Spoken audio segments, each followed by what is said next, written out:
I'm the digital pagan.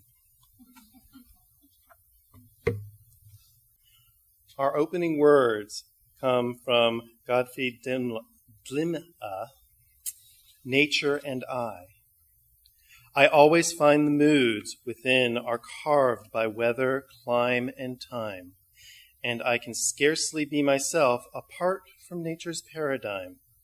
The print of life that swirls around, sun and wind and rain in turn, and peoples in such hue and shape, I try to learn and yet unlearn.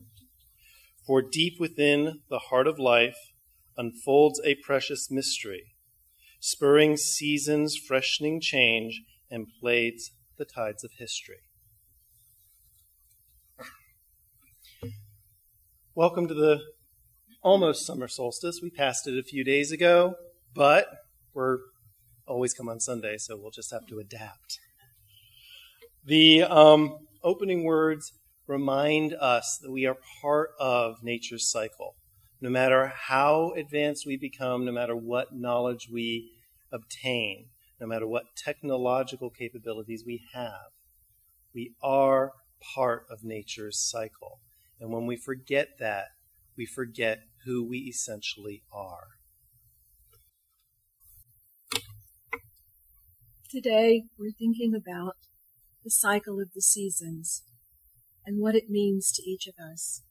And I want to share with you what summer and the summer solstice mean to me, what they have meant, how it's changed. When I was a little girl, summer was out of school. Yes. Summer was running barefoot in shorts and halter tops and feeling like a wild child. Summer was spent in the woods and the streams around my house. Summer was watching the fireflies in the evening, the magic of those lights in the dark. And summer was, you had to be home by dark, but it lasted longer. Then I started to grow up and become a young woman. Summer was spending time at the swimming pool. It was band camp in the summer. It was coming home from school when I went away to college. Then I moved into the next phase of my life, from maiden to mother. Summer became, oh my gosh, what am I going to do with my kids for the summer? Summer was schlepping them around from this activity to that activity in the summer. Summer was more bugs in the house. Roaches down south, ticks, and Lyme disease up north. Summer was very far from what it was when I was a little girl.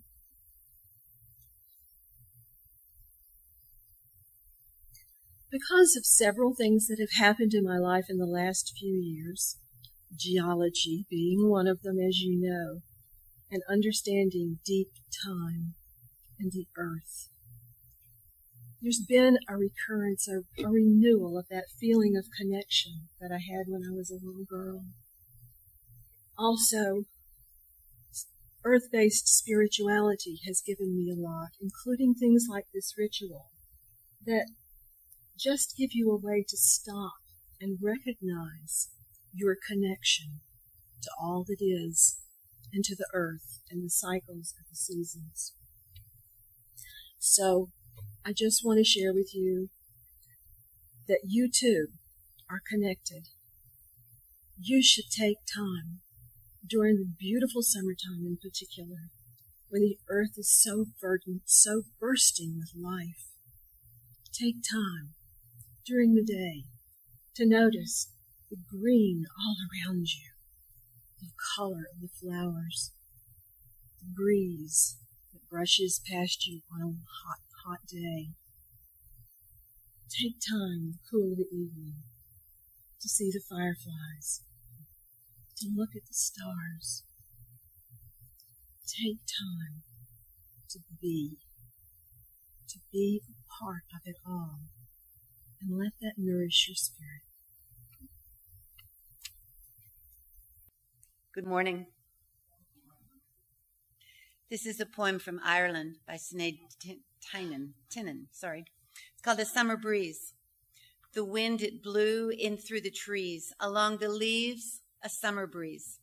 At length the branches slipping down until it reached the open ground. A sparkle lit the open air. The summer breeze blew in her hair. Hidden deep within the leaves, this magic web the spider weaves. Out from clouds a sunburst shone, a radiance lights up the sun. Magic is this life we weave, each new day a summer breeze. Magical things happen in the summer with the air. I was in Atlanta last week and met with my friend Babette to camp a few days at Stone Mountain Campground. On the solstice, we sat together by the lake around midday and watched a most unique summer scene. It was the sunlight coming down, bouncing off of the water and on the bottom parts of the leaves. And I'm sure everybody's seen that as you're sitting by the water. It gives a lovely wavy light between the lake and the underside of the leaves. That evening, we attended the park's nightly laser show. Babette was so taken with these bubble-making guns. Have you guys seen these that vendors are selling? That the children's parents were buying them from the park vendor. She had to go and get one for herself. We all love to blow bubbles and watch the bubbles as they float away. Babette told me that this kind of exercise can be seen as this kind of activity can be seen as a brain exercise. That when you blow the bubble, use the pointing finger of your dominant hand to try to pop the bubble. That makes you cross the midline of your brain to reach the bubble. If you want to feel smarter as you're blowing bubbles, there's an activity for you to enjoy the summertime. As we returned to our campsite after the park's laser show, the air felt like velvet. One of my favorite singer-songwriters, Stephen Stills, has a lyric in one of his songs called Heart's Gate, where he sings, "In the tropical moonlight, where the air feels like velvet, only someone to share it was missing." Babette and I traveled to the Georgia Guidestones from that campsite to view the solstice sunrise through the monument's, quote, mail slot that's carved into its west side to position viewers for this seasonal event. For those of you that don't know about the Georgia Guidestones, it's between Elberton and Livonia in Georgia. It's termed to be America's most mysterious monument. And you can experience solstice, equinox, lots of other things when you're there. We experience the sunrise of the solstice. It's interesting to find out what can make you stop your routine to make note of the summer's beginning.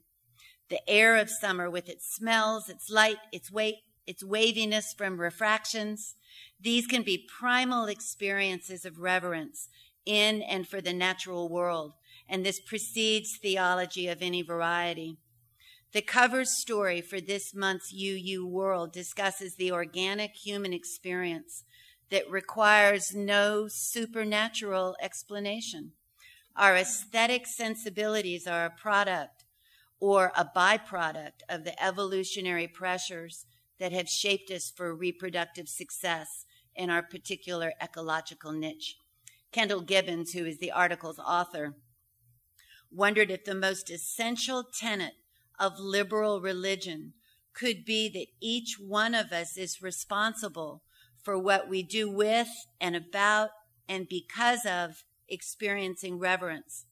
It is a job for each of us to decide how we will respond to breathtaking beauty, which consists partly in the recognition that we and all around us and the creative energy of the whole universe are embedded in the same source and are in some profound way the same thing. Here's a quote. "Life is not measured by the number of breaths we take, but by the moments that take our breath away." What are you nodding about? You know this. think of summer smells that the air carries to us.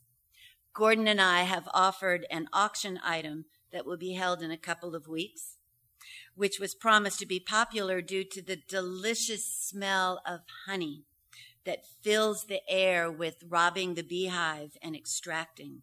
This is one of my favorite summer smells that comes to us as part of a breeze during the honey extraction. And there's room for 1 or 2 more participants. Let me know if you're interested. Air is the opposite of earth. The 2 elements are necessary for balance. The static nature of earth is moderated by the ability of air to move in any direction, while the flightiness of air is stabilized by earth's stability. The qualities of air allow flight and inspiration.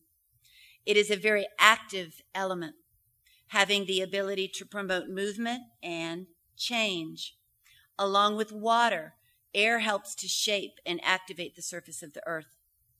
Air has the ability to transport energies, influences, and metaphysical atmospheres on its currents.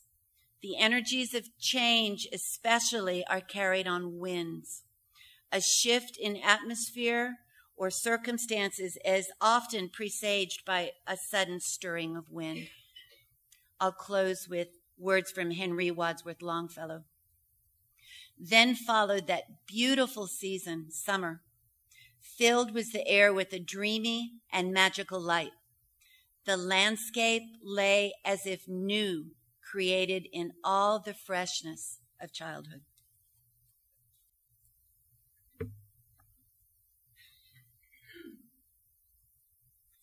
Thank you, Kathy and Susan and Monica and Sherri, for all of your efforts and contributions today to this service.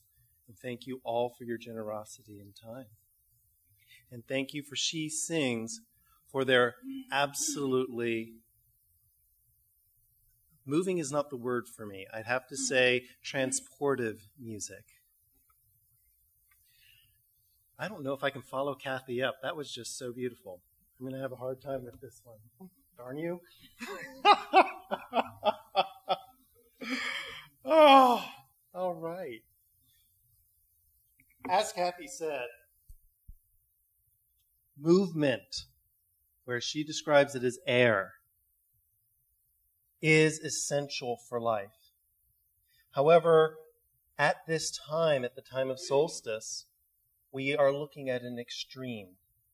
We are looking at a far point of natural balance that happens for a split second. So, all the men in the room, I want you to sit up straight. Close your eyes. Taking a big deep breath. And know that right now, in our solar radiance, we have a moment of true dominance. Now it's over. Get over it. Because from that point on, we're transitioning back with the feminine. Just as at the end of the year, women can take a nice deep breath, and for one moment, all of us are gone. And then they give birth to us again. Well, we start the cycle all over, shifting our power back and forth. That is the cycle of the year. And in pagan traditions, that is the cycle of life. That is the exchange of power. These extremes are not good and evil. They are not right and wrong. They are simply 2 polarities from which we slide one way and the other. In pagan traditions, solstices are minor sabbats, minor celebrations. They aren't the important ones. They're the extremes. And in truth, anyone who has worked any form of change, anyone who has done any prayer, magic, ritual, thought change, meditation, however you want to approach it, knows that real power happens in the exchange, happens in the flow between these extremes, and happens when we ride them like a current. When you ride the rapids on a river, If you fight the flow, you will generally get washed up on the rocks. When you are sailing, you are riding the strength of the wind. You are moving with it and synchronizing with it. You are not fighting against it. You aren't standing like a pillar. The best and strongest trees bend and flow with that movement. They don't stand at an axis point against it. That is what nature tells us about life. That we should be able to flow as things change and allow ourselves to adapt. In our present culture, we have forgotten this. All we have to do, no matter what side of the, and I know I'm in the Unitarian fellowship, which means we're almost all on one side, almost, in our political environment. It's become so polarized that we nearly have no flow between the poles. There is no sliding from right to left. There's no finding a point of transition in between where we can exist and make change and improve. We've all gathered at the far ends, and there's nothing in between. But life doesn't exist there. Life is not, I'm born and I die, are two extremes. Life happens from those 2 points. It's the journey between them and where we decide to wander and meander and exist. It is not, I've been born. It is not, I have died. It is, I am living. I am in movement.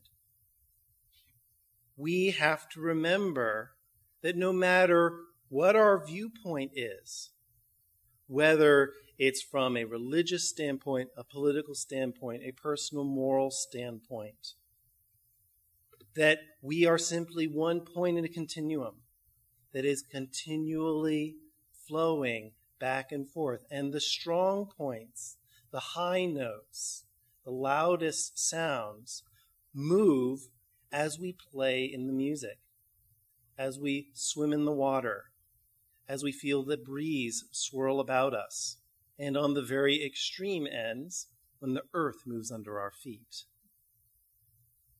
Though Kathy did say, earth is our stability, let's face it, what's under it? We all are floating on fire. And fire is the agent of change. Everything we think is stable is not. Everything we think is solid is not. They are simply islands of peace in a reality of chaos that are floating on the tide of change. The best we can hope to be are sailors who know how to change the sails, re-rig everything so that as the winds change, we move with it. We are the seed in the ground that slowly pushes away those solid particles. Have you ever seen the slow movement, the slow stop action of watching a seed grow? It doesn't look like that earth is solid at all. It looks like it's just a liquid slowly flowing out of the way as this beautiful new piece of life rises up from it. Even that which we consider the most stable moves. It doesn't stay at one point. It continues. The Grand Canyon wouldn't exist if the earth didn't change. Our mountains would not be so high. We wouldn't be living next to the oldest mountain range in the world, which seems pretty low at this point as compared to the Andes. But all of that brings its own power and has its own character, and all of it is right. And what we need to take from that when we walk out at this height of power, at this bright time of the year, before we start transitioning into more time indoors, more time huddled with family. This is the time where we can be individuals, go out for a hike, go for a run, sit out with the dog out in the lawn chair and watch the neighbors. Whatever it is, we have the ability to do it. Because this time of year gives us the freedom to do that. It is a height of fire. It is a bringer of change. And during this time, let's face it, how many people are changing their bodies trying to get to the beach? So we need to ride it. And most importantly, we need to appreciate it for what it is. A transitory moment. A shift from one pole to the other, where we live between the extremes.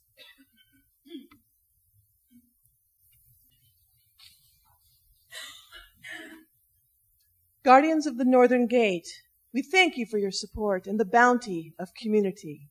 Merry meet, merry part, and merry meet again.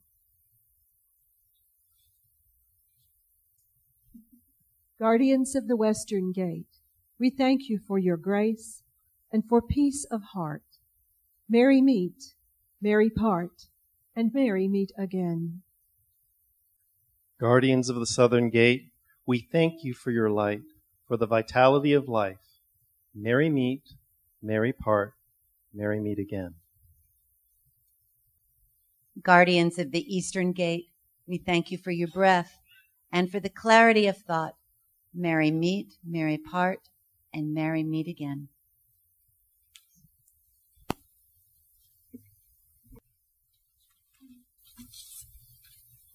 These closing words from the book Celtic Fire.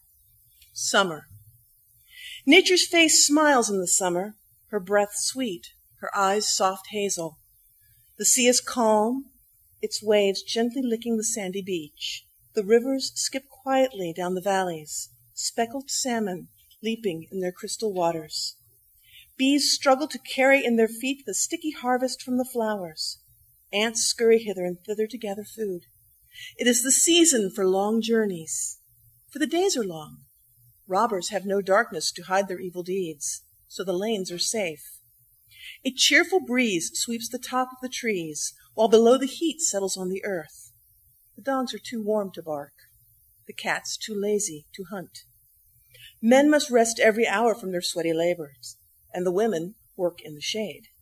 People are at peace with their Creator. Thank you, and blessed be.